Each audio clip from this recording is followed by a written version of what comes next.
बोलिए सच्चे दरबार की।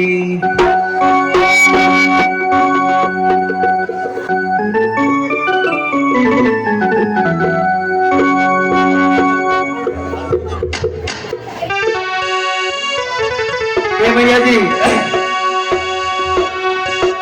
कि तेरा भवन सजा जिन फूलों से, उन फूलों की महिमा खास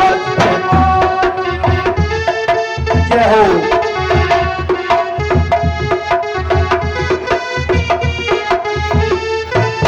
तेरा भवन सजा जिन फूलों से, उन फूलों की महिमा पर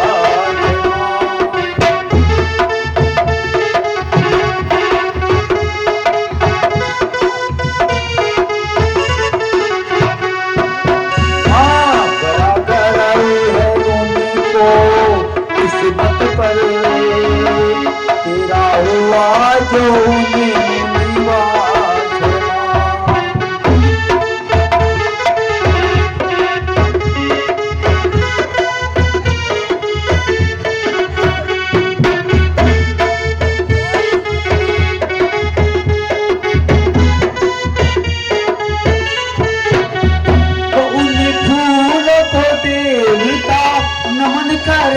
तेरी माला बनी इन फूलों की,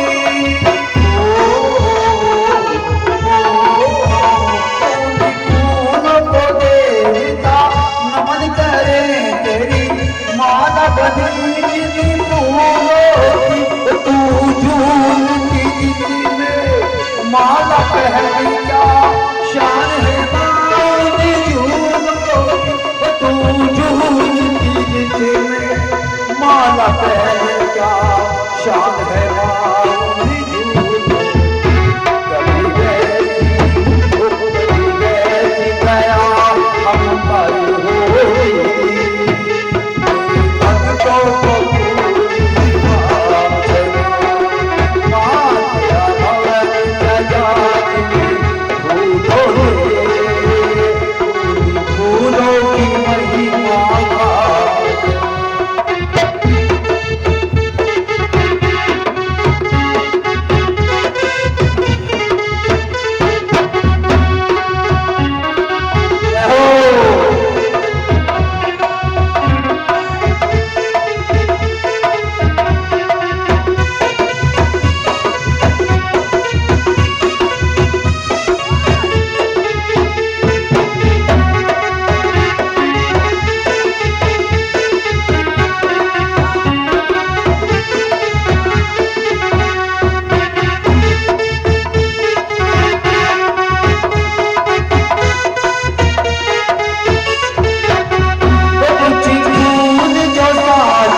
सतरंगे मंदिरों पे फूल जो बरसे माँ उन फूलों को माथे लगानी बोले नाम के दीवाने करके माँ उन फूलों को माथे लगानी बोले नाम के दीवाने करके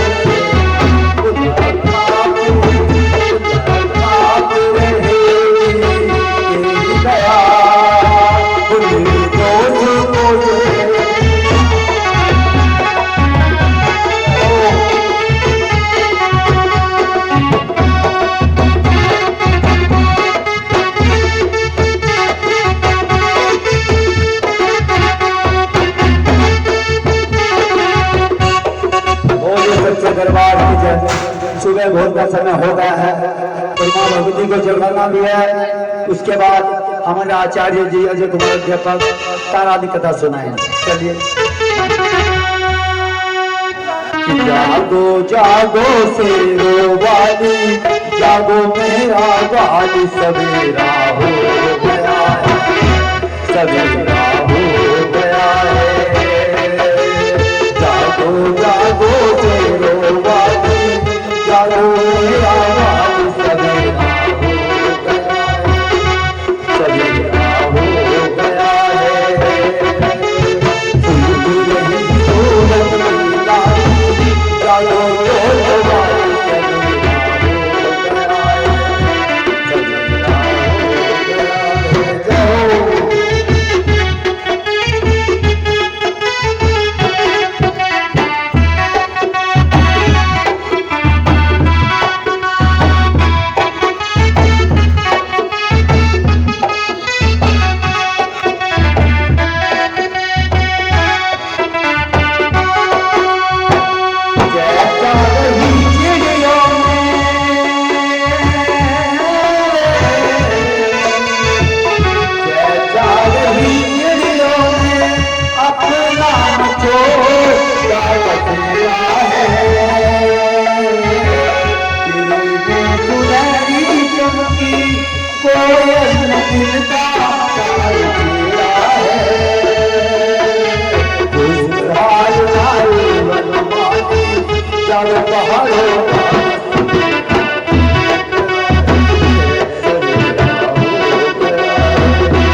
तारानी कथा हमारे आचार्य जी गुरु व्यापक शुरू कर रहे हैं, जरा शांति पूर्वक सुनिए।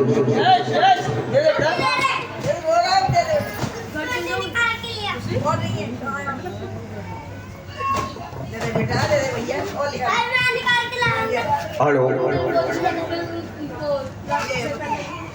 सभी भक्त, हमारी जहां तक आवाज जा रही हो वो अपनी नींद को छोड़ करके माता रानी के पंडाल में आने का कष्ट करें, क्योंकि भक्तों कथा पंडाल की शोभा आप परम भक्तों से ही होती है। सुबह के 5 बज चुके हैं। अब प्रत्येक व्यक्ति को 5 बजे उठ जाना चाहिए। सूरज निकलने से पहले जो व्यक्ति उठता है और सूरज की जो लालिमा देख लेता है उसका माइंड जो होता है स्वस्थ रहता है। और जो 9 या 10 बजे उठता है, चारपाई को नहीं त्यागता है, उसका दिमाग जो होता है सुस्त रहता है, आलस बना रहता है। इसलिए 5 बजे उठना सीखिए। और उन भक्तों से कहते हैं जिन्होंने पूरी रात अपनी नींद को त्याग करके यहाँ माता रानी के चरणों में गुजारी है, उन परम भक्तों से हम कहना चाहते हैं कि कथा पंडाल में आने कष्ट करें, क्योंकि जब रिजल्ट देने का समय आता है तो आप पीछे हट जाते हैं, पर आपकी हार हो जाती है। बोलो सच्चे दरबार की। और बच्चे ये क्या कर रहे हैं? बैठ जाइए। माता बहनें जो है ना भाई, ये बैठाओ इनको, बच्चों को बैठ जाइए। शाबाश। ये तुम्हारे बच्चों के लिए ही कथा है, ध्यान से सुनना, काम आएगी तुम्हारे, ठीक है ना? बैठ जाइए, आप भी बैठे। और बहुत शांति से, ज्यादा नहीं, 40 से 1 घंटे की कथा है। और बहुत ध्यान से कहते हैं कि ये कथा जो सुनाता है उसको भी लाभ मिलता है और जो सुनता है उसको भी लाभ मिलता है। तो और ये कहते हैं कितना भी पंडाल को अच्छा बना लें, कितना भी अच्छा गा लें, कितना भी पैसा लगा लें, जब तक ये कथा तारा की नहीं होती है तब तक हमारा जागरण संपूर्ण नहीं होता है, अधूरा होता है। इसलिए कथा तारा रानी की सुनाना बहुत ही आवश्यक है। तो चलिए एक बार फिर सच्चे दरबार की जोश होना चाहिए, ऐसे नहीं। एक बार फिर बोल सच्चे दरबार की। क्या बात है। देखिए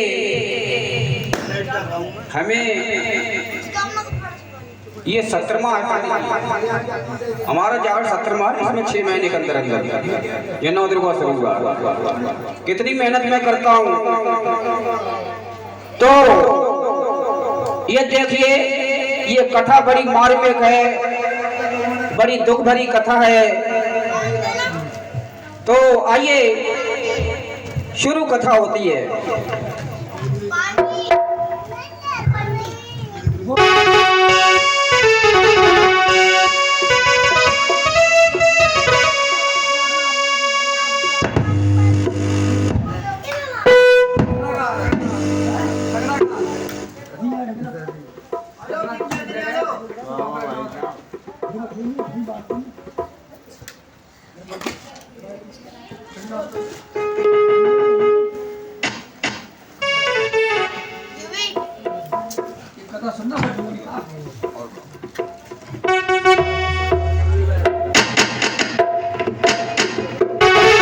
बोलो सच्चे दरबार की। जो धर्म की राह पर चलता है बहुत अटकने आती हैं, कांटों पे चलना पड़ता है, नाना प्रकार की बातें सुनने को मिलती हैं। इससे घबराना नहीं, आगे बढ़ते रहिए। कल भी ऐसे हुआ था जब हमने शुरू की थी कथा तो बिजली चली गई थी। पंडित जी नींद आ रही क्या? कोई बात नहीं, माता रानी की कृपा से सब कुछ अच्छा होगा। तो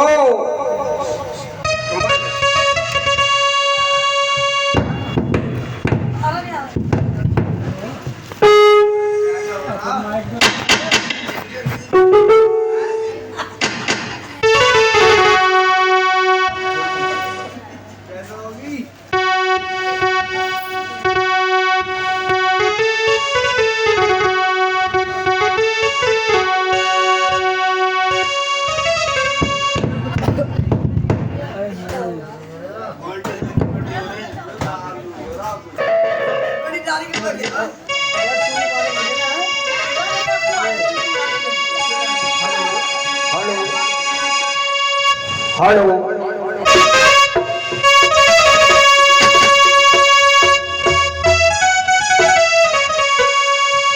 भक्तों शुरू हो रही,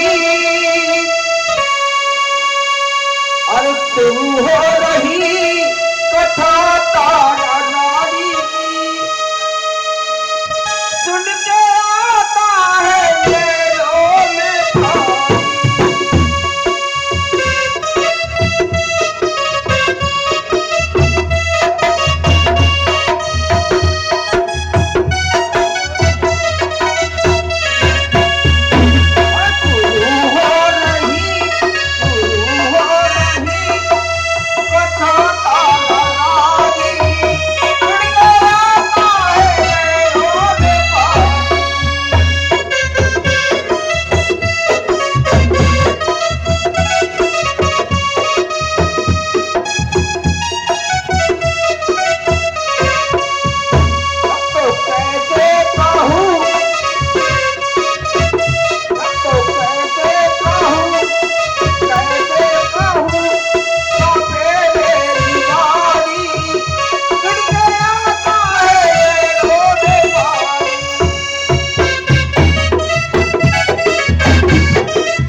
बहुत दुख भरी कथा है। एक महाराज हुए दक्ष, उनके कोई संतान, उन्होंने माता से अर्ज लगाई कि हे महारानी, हमें ऐसी संतान दें जिससे हमारा नाम रोशन करें। और बच्चों, संतान वही होती है जो माता पिता का नाम रोशन करते हैं। ऐसे संतान होने चाहिए जो देख करके कहे तुम्हारे माता पिता कितने अच्छे होंगे, कितने धन्य होंगे जो तुम्हारे जैसे संतान प्राप्त हुई है। तो महाराज दक्ष महारानी के आशीर्वाद से 2 पुत्रियां प्राप्त होती हैं। बड़ी पुत्री का नाम है तारा और छोटी का नाम है रुक्मण। अब महारानी ने आशीर्वाद दिया का महाराज, जब तक सूरज चांद रहेगा, जब तक तुम्हारा नाम रहेगा, ऐसी संतानें प्राप्त होंगे। आज तारा और रुक्मण ने जन्म लिया, धीरे धीरे बड़ी हुई, और वो भी कम नहीं है, वो भी अपने माता पिता के कदमों पर चलती हैं, धर्म पर चलती हैं और माता का व्रत रखती हैं, सदा चरणों में लीन रहती हैं। एक दिन की बात है, एकादशी का व्रत रखा। बड़ी बहन ने कहा रुक्मण से, तारा ने कि रुक्मण, हाँ बहन जाओ, आज व्रत तोड़ना है, बाजार जाकर के कुछ फल ले आओ। और रुक्मण कहती है ठीक बहन, मैं जाती हूँ, अभी फल लेकर के आती हूँ। चल देती है बाजार में। बाजार में जैसे ही प्रवेश करती है रुक्मण, तो नाना प्रकार की दुकानें देखती है। बाजार में तो होती हैं, वस्तुएं बिकती हैं, प्रकार की दुकानें होती हैं। तो क्या देखती है, छोटी बेटी थी, भूखी थी और धैर्य छूट चुका था कि अब बिना खाए नहीं रह जा सकता मुझसे। अब जाकर के बाजार में उसे सबसे पहले कौन सी दुकान दिखाई दी? मांस की, जो बेसन के पकौड़े होते मछली वाले, आप लोगों ने देखे होंगे और ना देखे तो देख लेना। सामने उसका मन बड़ा चंचल होता है सबका, ये रुकता नहीं है। और जिसने मन को कंट्रोल कर लिया उसने भक्ति प्राप्त कर ली। नहीं रहेगा और का खा लेते हैं। उसने अपने हिस्सों के पैसे से वो मांस को खा लिया मछली का, और इधर बाजार में देर हो जाती है आने से, इधर सारा को चिंता हो जाती है कि आज मेरी बहन कहाँ रहेगी इतनी देर, अभी तक लौट के नहीं आई। तो इंतजार करते करते तारा अपने घर से निकलती है बाजारी तरफ, और उधर से रुकमन आती है फल लेकर के। आमना सामना होता है। छोटी बहन ने बड़ी को देखा, बड़ी ने छोटी को,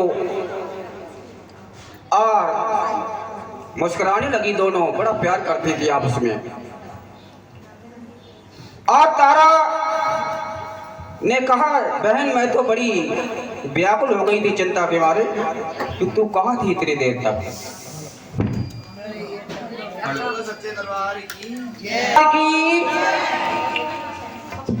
रुकावट मैंने पहले ही कहा था, रुकावटें आती रहेगी, इसकी परवाह बिना आप आगे चलेंगे।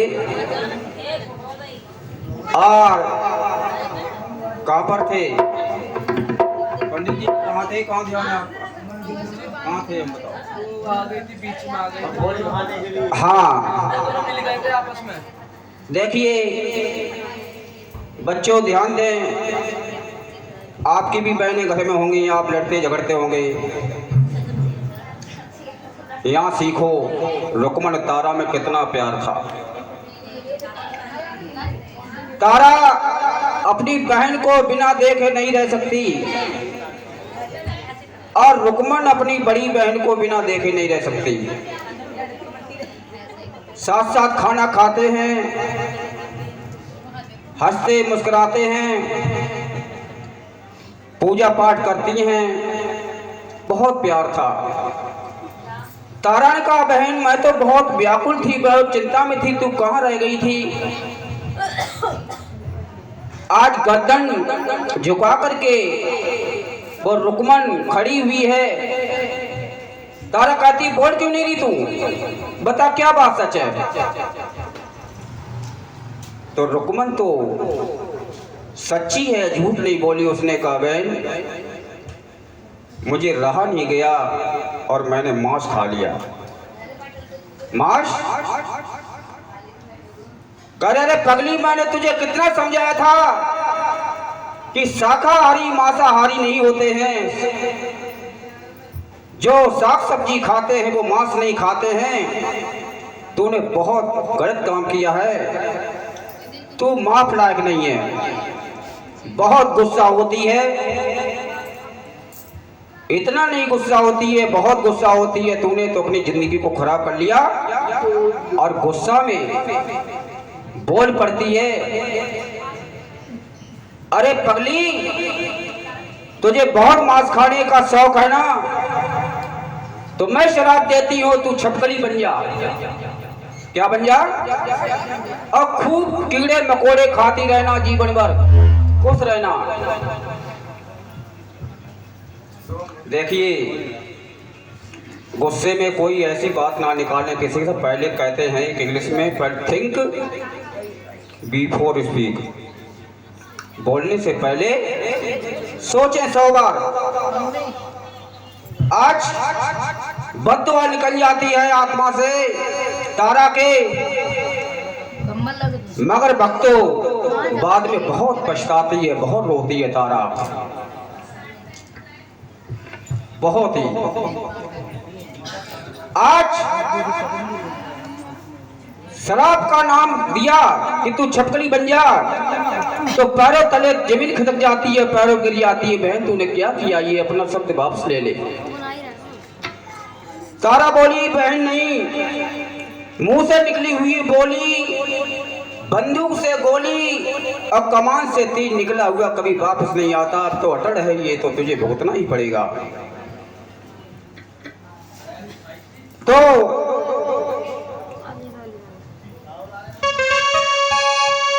रुक्मण अब तारा के आगे रही टकरार और मुक्ति का पूछन लगी तारा से वो। हे बहन, मैंने जो गलती की है उसे माफ कर दो। गलती तो मानव से ही होती है, गलती भगवान से नहीं होती है। बोला माफ लायक नहीं है काम। तारा बड़ी गुस्से में है अब कहती है, ओए पड़ोसियों, कोई हो मेरी बहन को समझाए मनाए, ये रूठी है। कमल, अरे रूठी रूठी मेरी बहना, अब मनाऊं कैसे रूठी रूठी मेरी तारा।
कोई हो आकर के इसे समझाए और ये शब्द वापस ले ले।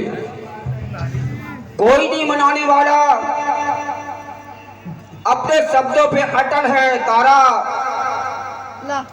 और कहा बहन,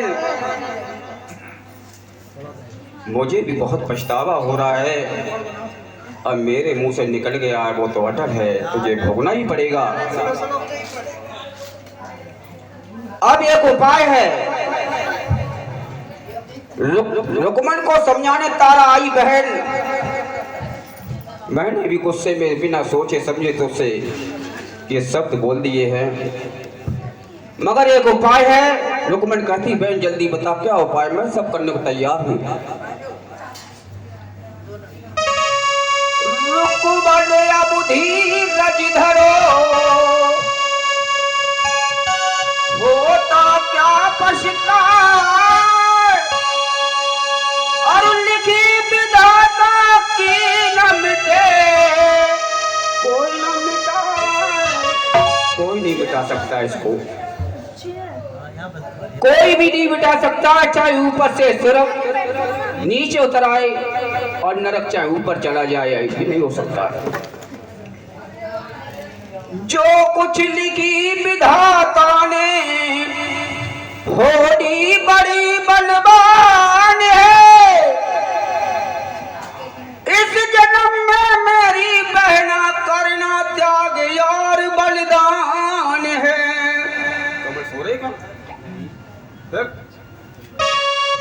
इस जन्म में जब तुम छपकली बन जाओ ना,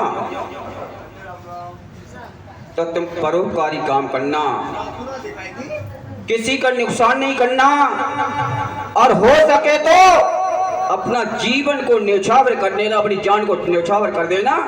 बस यही तुम्हारे पाप जो है पुण्य में बदल जाएंगे और पुनः योनि तुम्हें मानव की मिल जाएगी। बोलो सच्चे दरबार की।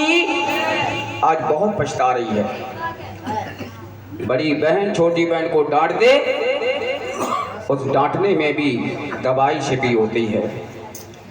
पिता या माँ अपने बच्चे को डांट दे, वो नीम के समान होते, कड़वे होते हैं, मगर उनके लिए भलाई के लिए डांटते हैं।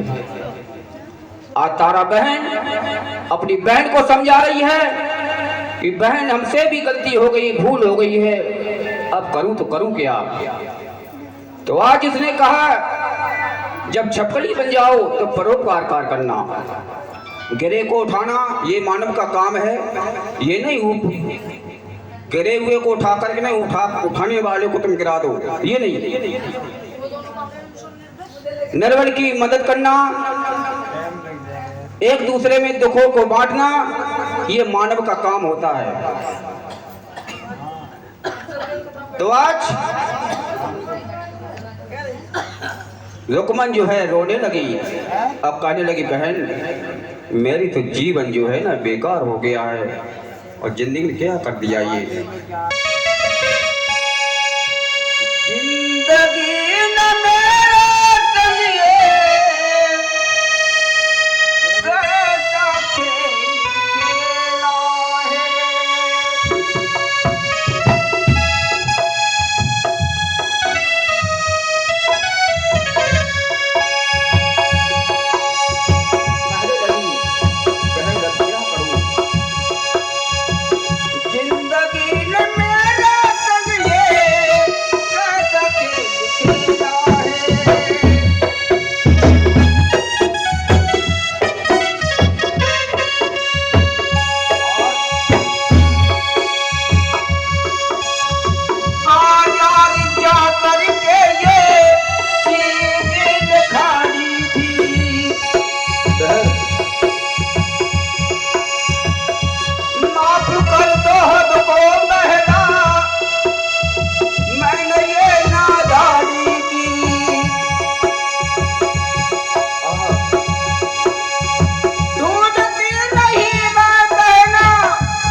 ये जीवन ने क्या हमें रंग दिखाया है। भक्तों, ये मानव की योनि है, हमेशा संघर्ष में रहती है। पल में क्या हो जाए, चढ़ाव उतार आते हैं, इन्हें घबराना नहीं है। आज क्या थी, महाराज की बेटी थी, आज क्या हो गया। और कहती है बहन मैंने बहुत कहीं देखा, केले नहीं मिले, मेरे पसंद के केले थे नहीं मिले, मुझे भूख लगी तो मैंने मांस खा लिया, नादानी की मैंने।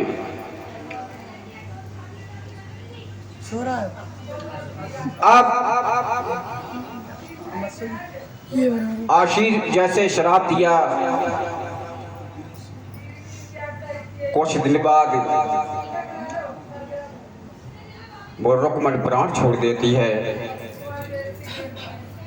और छपकली बन जाती है। जब छपकली बन जाती है अब अकेली पड़ जाती है। तारा उसे अच्छा नहीं लगता, ना खाना पीना, बोला सूख करके कांटा हो जाती है और कहती हे रुकमन तेरे भरोसे जीती, तुम आ जाओ एक बार, और छोड़ गई तुम हमको।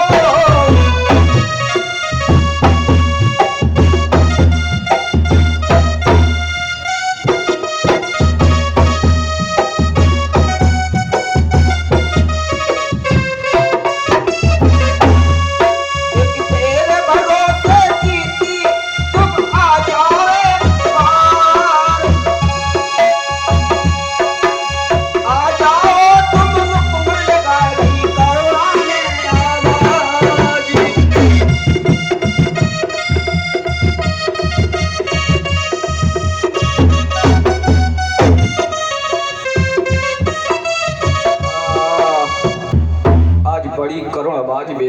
कहती है रुकमण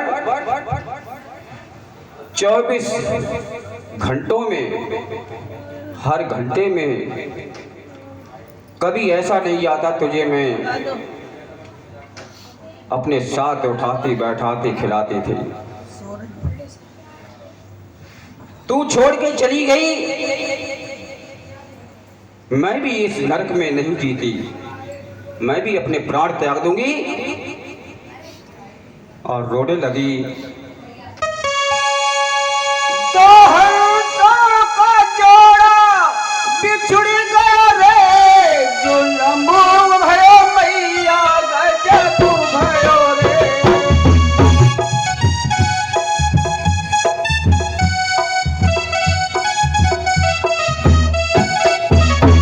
जुल्म भयो मैया गजब भयो रे।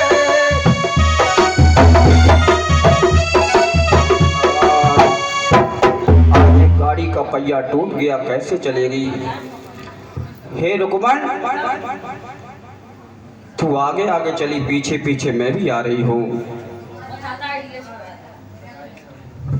और तारा भी जहां से आई थी इंद्रधाम से वही चली जाती है। इधर वो छपकली जो थी गुरु गोरखनाथ के आश्रम में रहने लगी, अपना जीवन व्यतीत करने लगी। और संत के आश्रम में पशु पक्षी भी होते हैं ना, वो भी संस्कार सीख जाते हैं। और कोई याद करती है, जो तारा बहन ने बताया था कि बहन परोपकार करना तुम्हारा पुण्य। बात नहीं बिल्कुल, जब तुम ही बात करोगे तारा की बातों को ध्यान में रख करके जिसको ठोकर लगती है ना, वो फूंक फूंक के पैर रखता है, गलती दोबारा ना हो जाए। उसी को इंसान कहते हैं, गलती दोबारा ना करे। आज फूंक फूंक के पैर रखती है, गुरु गोरखनाथ के आश्रम में रहती है। एक दिन की बात है, गुरु गोरखनाथ के हजारों शिष्य थे। उस हजारों शिष्य में थे एक बहुत विद्वान शिष्य था। वो समाधि में बैठा हुआ था, चिमटा गड़ा हुआ था, कमंडल में जल था। एक कहीं से घूमती हुई कपला गाय आ जाती है, बहुत प्यासी है, उसे पानी कहीं नजर नहीं आता है। तो देखा है कि कमंडल में थोड़ा जल है, और वो गाय आती है, वो कमंडल में मुंह डाल करके जल को पी लेती है। इतने में वो शिष्य की आंख खुल जाती है, वो विद्वान से मूर्ख बन जाता है, और उसने चिमटा ले करके उस गाय को लहू लुहान कर दिया। जानवर क्या आपसे मांगता है? पैसे नहीं मांगता, घर नहीं मांगता, कपड़े नहीं मांगता, आता है दरवाजे पर कुछ खिला दो और तुम्हें दुआई दे के जाएगा। वो तुम्हारे ऋणी हो जाता है। कोई भी अगर जानवर आता है, पशु पक्षी आता है, उसे वापस नहीं करना, थोड़ा थोड़ा खिलाते रहना, क्योंकि हमारे ऊपर ही तो है वो निर्भर। आदमी को खिलाओगे, उसके हाथ पैर होते वो तो कमा के खा सकता है, कि जानवर को जो है इस तरीके से दुर्व्यवहार नहीं करना चाहिए। आज आश्रम में खलबली मच जाती है, गुरु गोरखनाथ की बहुत बदनामी हो जाती है। देखिए, शिष्य अच्छा है तो गुरु का भी नाम बड़ा होता है, शिष्य नालायक है तो गुरु की बहुत बदनामी होती है। इसी तरीके संतानें अच्छी हैं तो माँ बाप का नाम रोशन होता है, संतान अच्छे काम करती है तो माँ बाप बड़े खुश होते हैं। गुरु और माँ बाप ही खुश होते हैं। बच्चों सुन लो, तीसरा तुम्हारा ना चाचा खुश होगा ना चाची खुश होगी। उन्नति करते हुए गुरु और माँ बाप ही बहुत खुश होते हैं। चलने जो है बंद कर दिए, जब बच्चे आज उस आश्रम में खलबली बच जाती है कि आज उस शिष्य ने, गुरु गोरखनाथ के शिष्य ने बहुत अनर्थ कर दिया। क्या कर दिया? गाय को लहू लुहान कर दिया। क्यों? क्योंकि पानी पी लिया था। सभी थूकते हैं उसे। बहुत गलत किया। गुरु गोरखनाथ तो सच्चे धर्मी थे, धर्म पर चलने वाले थे, और उन्होंने परिणाम बताया कि अरे श्रेष्ठ तुमने गलत किया है, इसका तो परिणाम भुगतना पड़ेगा। आज से तुम्हें इस आश्रम से निकाला जा रहा है। बोलो सच्चे दरबार की। न्याय ऐसा होना चाहिए। जब सुधर जाओगे जब आना। मगर उसका जो घमंड था शिष्य का, वो कम नहीं हुआ और गुस्से में गुरु से बोलने लगा उल्टा सीधा। अगर वो शिष्य माफी मांग लेता, अपनी गलती को स्वीकार कर लेता, तो गुरु ने माफ कर देते और कहा इसका बदला तुम्हें देंगे, तुम्हें बर्बाद कर देंगे गुरु समय पर आने पर। अब उस आश्रम में गुरु गोरखनाथ ने एक यज्ञ रचाया। उस यज्ञ में और रसोई में एक बड़ी कढ़ाई थी, खीर बन रही थी। अब उस गुरु का जो शिष्य था वो मौका की तलाश में था। उसने सोचा आज बहुत अच्छा प्लान है, क्यों ना गुरु को सबक सिखाया जाए। देखिए शिष्य क्या कर रहा है गुरु के साथ। गुर से कपट मित्र से चोरी, कहे हो निर्दल कहे हो कोड़ी। सुदामा की कहानी सुनी होगी। इनसे कभी छल कपट नहीं करना चाहिए। आज उस शिष्य ने क्या किया, एक शरफ विशाला मार करके लाया और उस कढ़ाई में डाल दिया जहां खीर बन रही थी। कोई बात रसोई में था नहीं। कौन था? केवल कोई आश्रम में जो रहती थी छपकली, जो लुकमन पूर्व जन्म में थी, वो देख रही थी और उसे याद आया मेरी बहन ने बताया जो परोपकार कार्य करेगी तो तेरा जो पाप है पुण्य में बदल जाएंगे। आज मौका की तलाश में थी। छपकली की रूह कांप जाती है। ये मानव क्या गलती कर रहा है, अगर कोई खीर खाएगा पता नहीं कितने मारे जाएंगे। और उपाय सोचने लगी। उस रसोई में कोई नहीं था। कुछ समय बाद 4 रसोइया आए। उन्होंने देखा खीर बनी या ना बनी, चलो देख आऊं।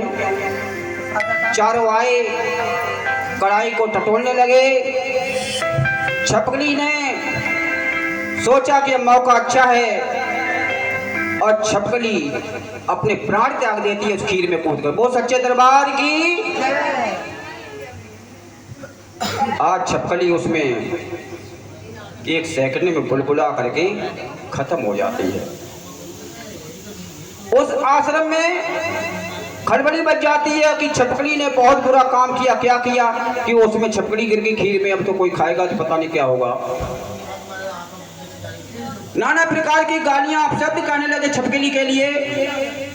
कुछ विद्वानों ने कहा कि ऐसा करो, इस कढ़ाई की खीर को गड्ढा खोद करके दबा दिया जाए, क्योंकि पशु पक्षी खाएगा नुकसान हो सकता है। ऐसा ही किया गया। गड्ढा खोदा, कढ़ाई को उड़ेड़ा और देखा तली में एक विशाला सर्प की हड्डियां मिली। अब तो भौचक के रह जाते देख करके। अभी तक तो छपकली को अपशब्द कहते थे, अब तो कहने लगे छपकली ने तो हमारी जान बचाई, बहुत अच्छा कार्य किया अपनी जान लेकर के। इस विशाले सर्प की गलती है सारी। बोलो सच्चे दरबार की। सब सो रही हैं। इधर खड़े हो। जब देखा कि ये बात है, हाँ, तो भक्तों वहां के जितने विद्वान लोग थे, गुरु गोरखनाथ जैसे, सब जगत पिता परमेश्वर को, माता रानी को निवेदन कर रहे हैं, प्रार्थना कर रहे हैं, हे भगवान इसने बहुत अच्छा कार्य किया है, हमारी अर्जी को स्वीकार करिए और इस छपकली को पुनः मानव योनि देनी चाहिए।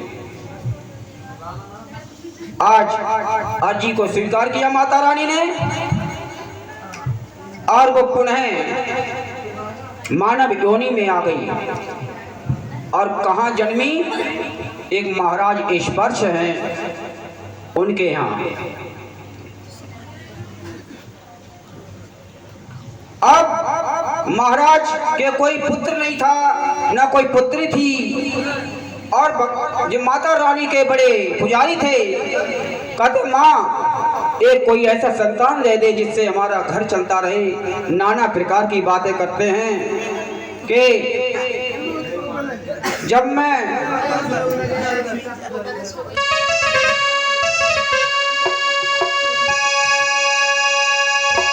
भगवान तू ऐसी गलती क्यों करता है? ना ना ना, भगवान गलती कभी नहीं करता। पूर्व जन्म में हमारी कुछ गलतियां बन जाती हैं, इसलिए संतान प्राप्त नहीं होती है। आइए देखिए भगवान क्या करता है।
तेरी महिमा जब निराली है। कोई इतना निर्बल, इतना कमजोर है खिड़की पहलवान जैसा, बहुत पतला हड्डियां हड्डियां, और कोई इतना बलवान है, पहलवान है। कोई इतना अमीर बना दिया है, कोई जेब से खाली है। और ये तेरी अजब लीला है। आज माँ के आशीर्वाद से उस महाराज स्पर्श के बेटी होती है, और बेटी कैसी है? चंदा जैसा मुखड़ा है, बहुत सुंदर है, जब हंसती है तो कुछ पूछो मत। तो राजा, उसके कोई कमी तो थी नहीं, केवल संतान की कमी थी, वो माँ के आशीर्वाद से प्राप्त हो गई। ज्योतिषियों को बुलाया गया, कहा ज्योतिषियों इनका नामकरण करो, कुंडली निकालो लड़की की। बड़ा खुश होते हैं। आज जैसे ही ज्योतिषी पत्रा में देखा तो नजरें झुका करके बैठ जाते हैं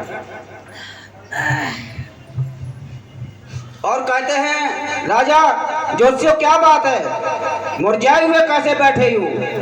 बोलिए। बोले महाराज कुछ मत पूछो, क्या बात है बताओ। ये कहा ज्योतिषियों ने कि ये लड़की अशुभ है, इसको मरवा दिया जाए, इसको मरवा दिया जाए। राजा बोला जानते हो किससे बात कर रही? फांसी पे लगवा दूंगा अभी या चढ़वा दूंगा। बोले महाराज फांसी पे लगवा दो चाहे अभी मार दो, बात तो ये सच है। बेटी को मारना क्या अच्छा है? अच्छा बताइए, यहाँ पर बैठे हुए हैं। अगर बेटी न होती धरती नहीं होती। और जो माँ बाप बेटा और बेटी में अंतर समझते हैं, बेटा को ज़्यादा प्राथमिकता देते हैं, तो उसको सुन लें, बेटी अच्छी होती है। वो बेटी, कई ऐसे प्रमाण हैं, बेटी दो गुणों को देखती, अपनी ससुराल देखती है और अपने माता पिता को देखती है, और बेटा वो कहीं का नहीं होता है।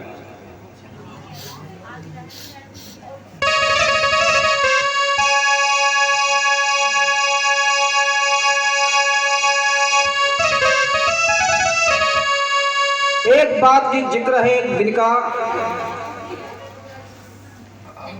कि एक किसान के 3 बेटे थे और 1 बेटी थी। चारों की शादी हो जाती है, बेटी ससुराल चली जाती है और पिता की मृत्यु हो जाती है। कंधे पर शमशान की तरफ जलते हैं। अचानक एक सेठ आता है और वो लाश की जो है, पिता की लाश की टांग पकड़ करके कहता उतारो नीचे। क्यों? वो सेठ बोला तुम्हारे पिताजी पर 3 लाख रुपए हैं मेरे, पहले दे दीजिए फिर ले जाइए। तो जानते हो लाश रखी हुई है और वो 3 घटिया किस्म के पुत्र नालायक पीछे हट जाते हैं। लाश पड़ी हुई है, मरने के बाद भी देख लीजिए चैन नहीं मिलता है, देख लीजिए हट जाते हैं। और जबकि हिस्सा ले लिया उन्होंने। बहुत देर हो जाती है, रिश्तेदारों में खबर जाती है। जब वो बेटी ससुराल में है, उसको पता लगता है कि तुम्हारे पिता की ये दुर्दशा हो रही है, मरने के बाद भी ये जो चैन नहीं लेते हैं, नालायक पुत्र ये। भागती हुई आती है, रोटी कर रही थी रसोई में, भागती हुई आती है, रोती हुई। अच्छा, उसका जो पिता ने जेवर नहीं, जेवर शादी में देते हैं, ले करके जैसे तैसे, उसने कपड़े भी नहीं पहने और लेकर भागती हुई आती है और सेठ के चरणों में पड़ जाती है और कहती है सेठ जी तुम्हारा कितना कर्जा, ये लो मंगलसूत्र वगैरह जो है ले लो और मेरे पिताजी का अंतिम संस्कार हो जाने दो। बहुत गिड़गिड़ाती है। वो नालायक बहुत दूर बैठे हुए हैं। सेठ जानते हो क्या कहता मुस्कुरा करके, सिर पे हाथ रख करके, बेटी तुम उनकी ही बेटी नहीं, तुम मेरी भी बेटी हो। कर्जा तुम्हारे बाप पर नहीं मेरा, तुम्हारे पिता का कर्जा मुझ पर मैं देने आया हूं। देखिए बात, तुम्हारे पिता का कर्जा मुझ पर नहीं है, तुम्हारे पिता का कर्जा मुझ पर है, मेरा कर्जा तुम्हारे पिता पर नहीं है, ये कह रहा है। और ये 3 लाख लो बेटी। जब सुना तो वही नालायक पुत्र जो आते हैं भागते हुए, मुझे दे दो, मुझे दे दो, मुझे दे दो। सभी थूक रहे हैं, अरे नालायको तुम बेटे कहलाने लायक नहीं हो। आज बेटी ने वो पैसे रखे, वो भी पैसे 3 लाख थे, 1-1 लाख बांट दिए, वो उसमें भी नहीं कुछ ले गई और कंधा लगा करके अपने पिता का अंतिम संस्कार किया। बोलो सच्चे दरबार की। ये होती है बेटियां, और जिस घर में एक लाडली, उस घर की तो किस्मत बड़ी।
बहुत बड़ी है जिस घर में बेटी है। बेटा मोबाइल में लगा हुआ है, पिता पानी मांग रहा है और बेटी रसोई में काम कर रही है। बेटा नहीं सुन रहा है, बेटी क्या कर रही देवी? पापा बोला पानी दे दो, बेटा कहता कि खुद ही ले लो।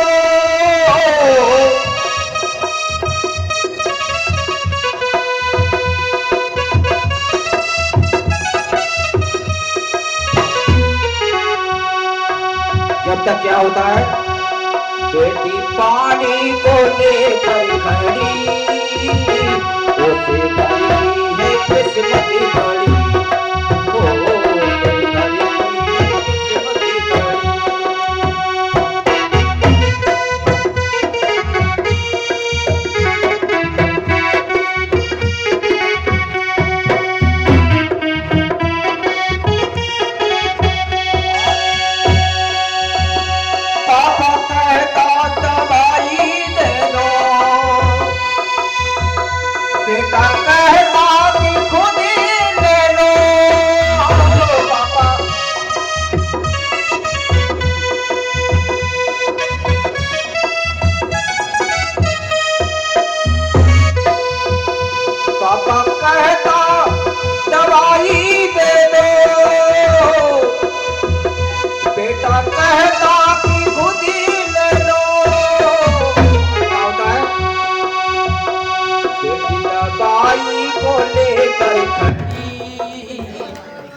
वो सच्चे दरबार की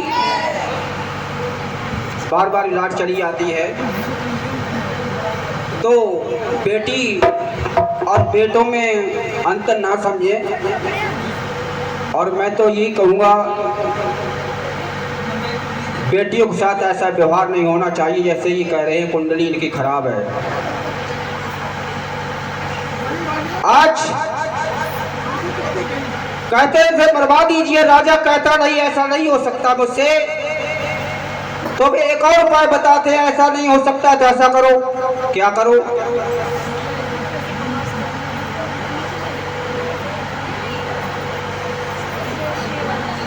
एक संदूक लो और संदूक में हीरा जवाहर पन्ना जड़ दीजिए और उसमें बेटी को लिटा करके जल में बहा दीजिए।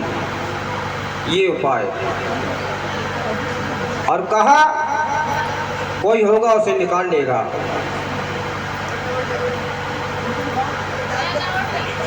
ये उपाय बताया राजा को। ये सुन करके राजा कुछ नहीं कहता, बेहोश हो जाता है।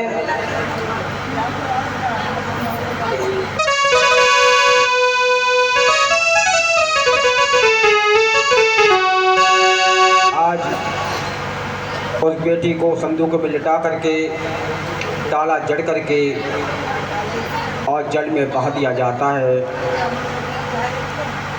लहरें ऐसी आती हैं, संदूक आगे निकलता जा रहा है। रात भर हो गई चलते चलते। सुबह एक महान सज्जन पुरुष झोपड़ी बना करके रहता है, गरीब माया का माता जी का बहुत ही भक्त है। उसने भी अर्जी लगाई थी, माँ मेरे कोई पुत्र या पुत्री नहीं है, एक हमें पुत्र या पुत्री दे दे। आज वो राजा की बेटी जो रुक्मन थी वो जल में बहती हुई जा रही है। उधर उस सज्जन पुरुष ने देखा, उधर कहीं नाव नहीं है, पानी बहुत गहरा है। निकालने की कोशिश करता है, पानी देख लीजिए कहीं डूब जाए, ये भी सोच रहा है। उसने जान की परवाह न करके और क्या करता देखिए।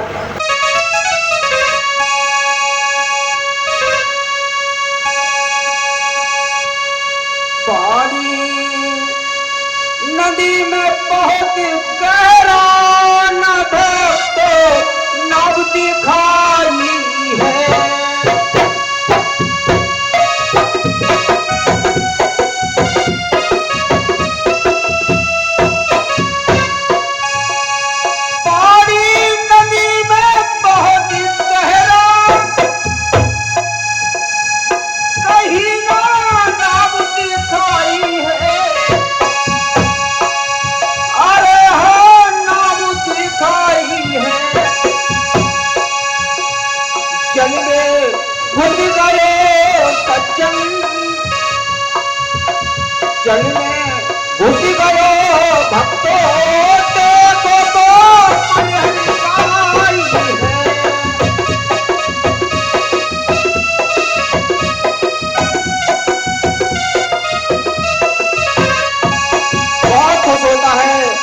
आज देखकर कोई चटकीली चीज आ रही है।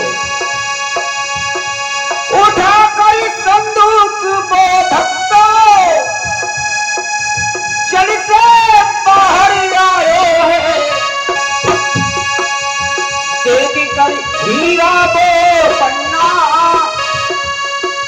देख कर हीरा वो पन्ना, मन में अति हर्षा है।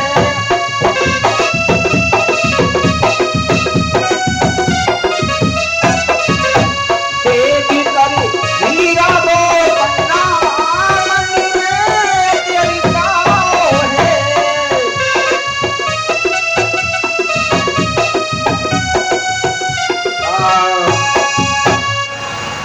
उसने देखा ही चमकीली चीज क्या है, हीरा पन्ना सोना, वो क्या पहलू समझे, इसने कभी नहीं देखा। वो हीरा सोने की तो कसौटी ही बता सकती है, हीरा को जौहर ही बता सकता है। मगर बड़ा खुश हुआ, संदूक को जैसे निकाल के लाया और निकाल कर ला करके पहले तो देख करके ऊपर से ही कह दिया, अमीर बना दिया माता रानी ने। फिर ताला खोला, उसमें मुस्कुराती हुई एक बहुत अच्छी राजकुमारी जैसी परी सुंदर सी खिलखिलाती हुई खेल रही है। देखिए, मारने वाले से बड़ा होता है बचाने वाला। माता रानी ने दो चीजें बनाई हैं, ऊपर नीचे, दाएं बाएं, ठंडा गरम, पश्चिम पूरब, मारना जिंदा करना, ठंडा गरम, ये दो चीजों से बनी हुई है दुनिया, स्त्री पुरुष, लड़का लड़की। तो आज जिसने मारने कोशिश की उसी ने बचाने की पूरी कोशिश की।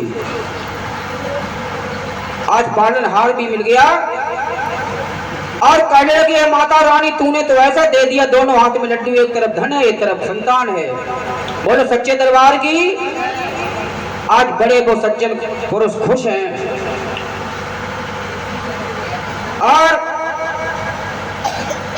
बेटी को बड़े प्रसन्नता के साथ पालते हैं, जवान हो जाती है और उसकी शादी भी होती है। और शादी भी कहाँ होती है, राजा हरिश्चंद्र का जहाँ शासन चलता है। और राजा हरिश्चंद्र की पत्नी का नाम जानते हो क्या था? तारा। और तारा कौन थी? तारा वही थी जो रुक्मन की बहन। उसी क्षेत्र में देखिए वो रुक्मन जो है, रुक्को नाम रखा था उस गरीब घर में, उसने वहां पर ब्याही थी। एक दिन की बात है, सास वहां पर सेवका के रूम में काम करती थी तारा के महलों में। एक दिन वो बीमार पड़ जाती, कहता रुको अपनी बहू से कि हाँ माँ, आज मेरी तबीयत सही नहीं है, तुम महलों में चली जाओ काम करने के लिए। खुशी खुशी में जाती है। अंदर जैसे ही प्रवेश करती है रुक्मन, उधर से तारा आती है।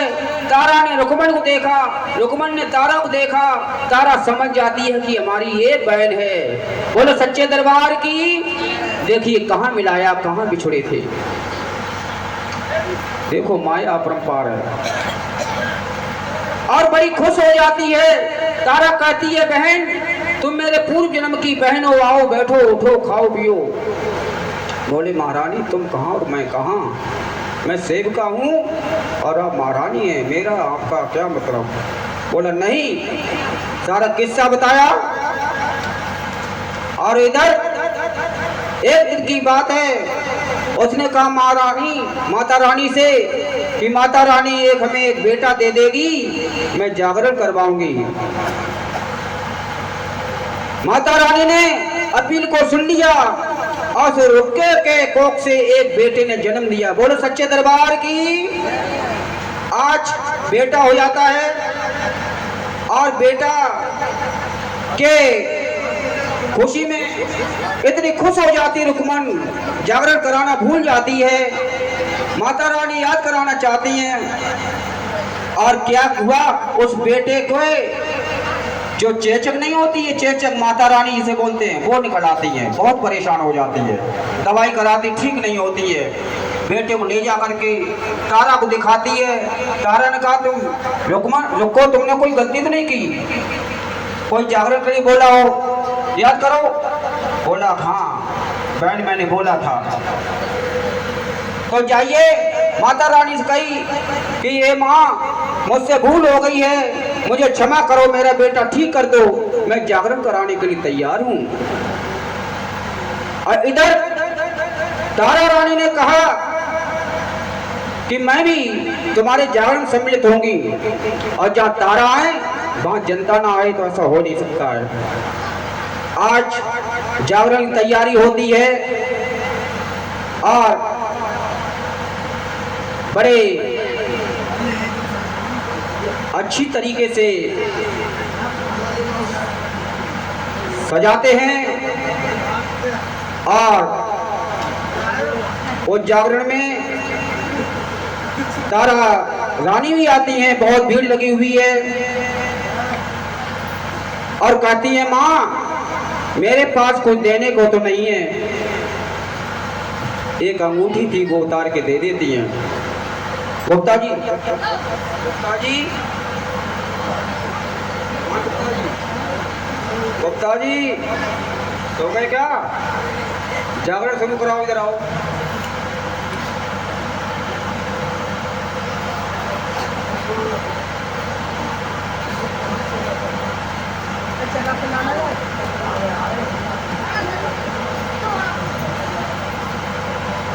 देखिए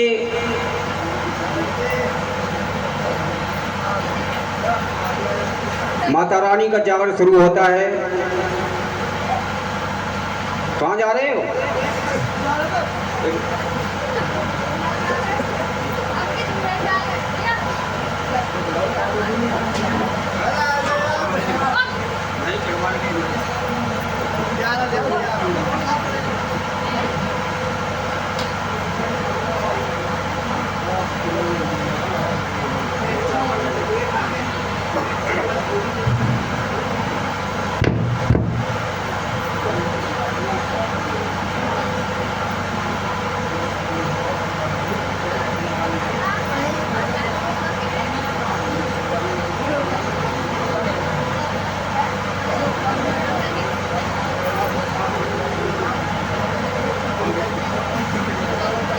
मोनू,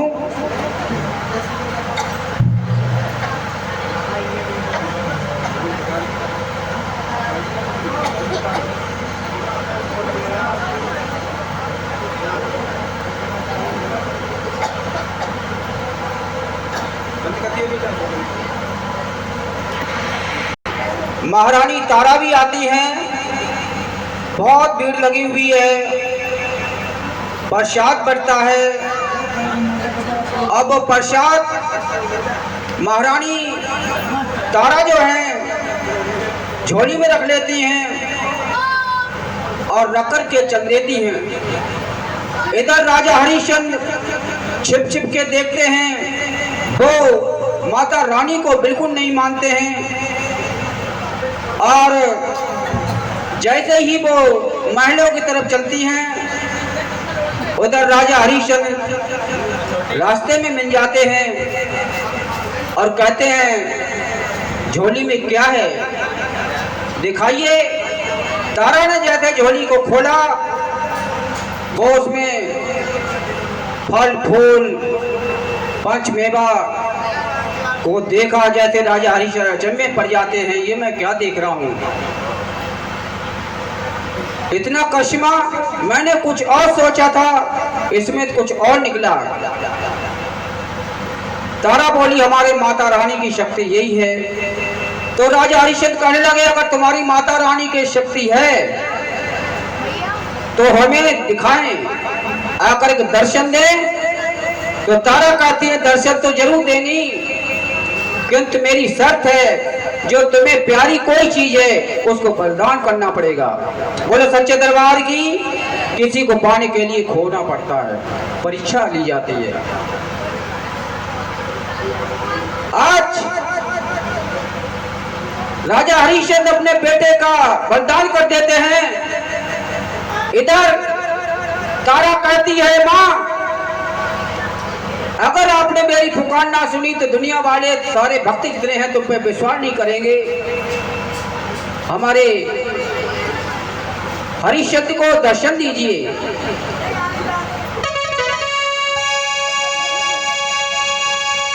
ओ जंगल के राजा मेरी मैया को लेकर आजा, ओ जंगल के राजा मेरी मैया को लेकर आजा।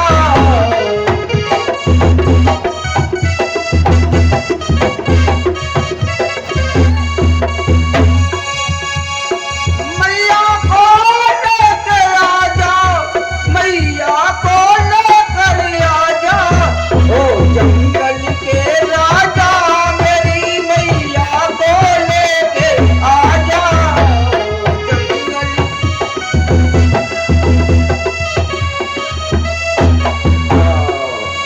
जो कर्णबाज में आवाज लगाई तारा ने, हे माँ अगर तू नहीं आई तो ये दुनिया वाले तुझ पर विश्वास नहीं करेंगे, हमारे पति को दर्शन दे दे।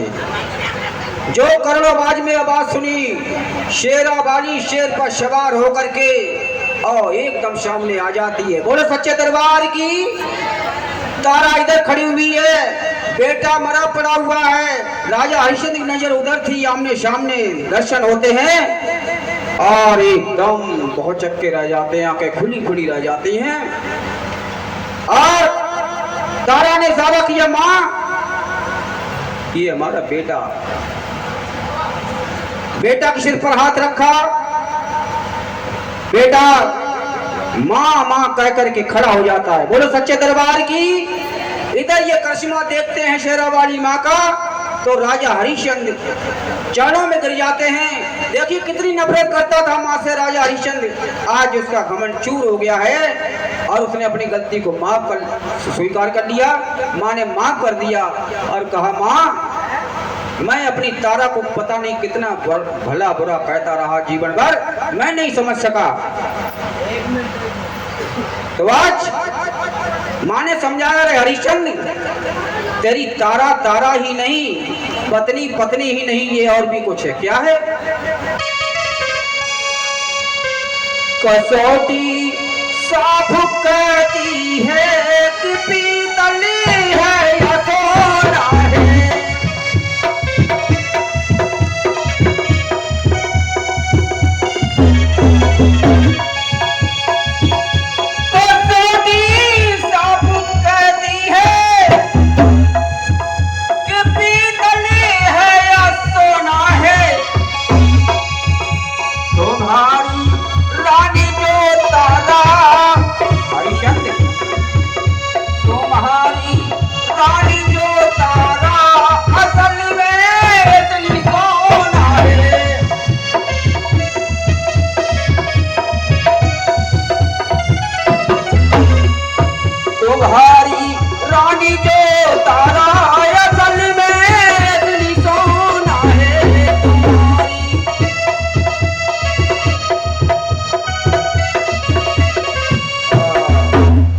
देखिए संत को संत ही जानता है, सज्जन को सज्जन ही पहचान सकता, अच्छे को अच्छा ही पहचान सकता। अरे हरिश्चंद्र तूने जीवन भर यातना दी, अपनी पत्नी को जानता तू उसकी वजह से। ये तारा है तारने वाली, तारा का मतलब होता तारने वाली, डूबते हुए को बचाने वाली, घर को चलाने वाली, गिरे हुए को उठाने वाली। तू भला बुरा कहता रहा, ये जानता कि ये सोना है। आज नजरें झुका करके प्रणाम करता अपनी पत्नी को राजा हरिश्चंद्र, ये तारा मुझे माफ कर दो। और मासा भी कहता है, माँ हमें माफ कर दो, अब तक हमने गलती की, मैं राजा जरूर था मगर मूर्ख था, घमंड में चूर था। आज बेटा माफी मांगे, माँ माफ ना करे, ऐसा कभी हो नहीं सकता। वरदान मांगो और कहते हैं, राजा हरिश्चंद्र कहते हैं, मां राजा बोला सुनो मेरी मां, कुछ कमी नहीं मेरी धन की। कमल और पूरी करते रहना माता हमें अपने दर्शन की, पूरी करते रहना माता हमें अपने दर्शन की।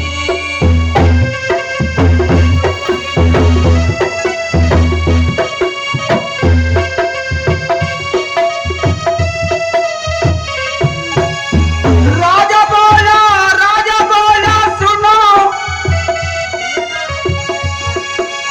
राजा बोला सुनो मेरी माँ, कुछ कमी नहीं मेरे धन की, पूरी करते रहना माता हमें अपने दर्शन की।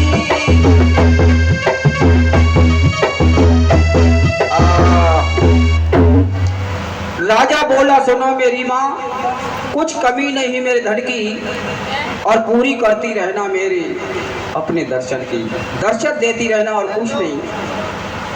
माँ ने सर पर हाथ रखा और तदास्त बोला, और वहां से अंतर ध्यान हो जाती है। और इधर तारा, हरिशन और रुको यानी दोनों बहनें इंद्र धाम पुष्कर विमान से चली जाती। बोलो सच्चे दरबार की। और देखिए कथा कभी समाप्त नहीं होती, कथा को विराम लगती है, चलती रहती है। कल हमारी दादरी में हुई थी, आज यहाँ हुई, और ये हमारा 17वां जागरण है, ये 6 महीने के अंदर। और ये हमारे पंडित जी हमेशा जगाते रहते हैं और बड़े मुस्कुराते रहते हैं, माँ के चरणों में हमेशा लीन रहते हैं। ये जीवन है, जीवन में और कुछ नहीं रखा है, कितना भी कमा लो कुछ नहीं ले जाओगे। आज हमारे गुप्ता जी ने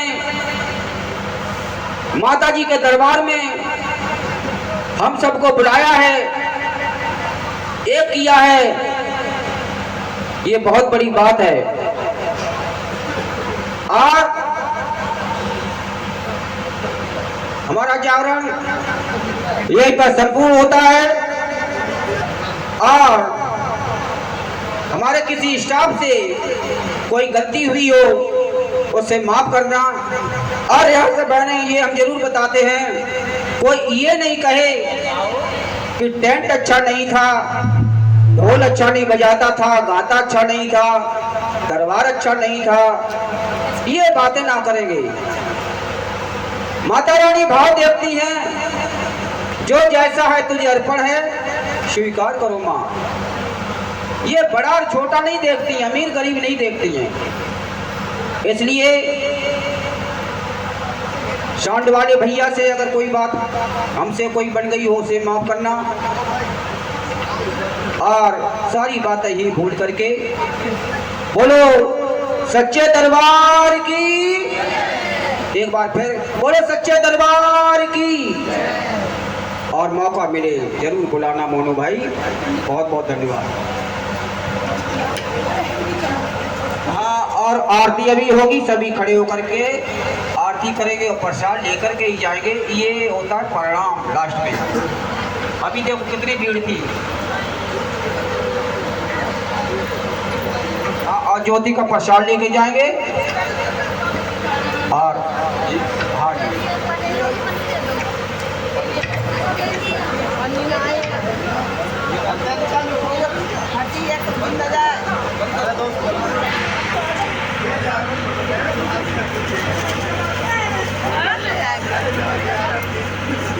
इसमें रखेंगे।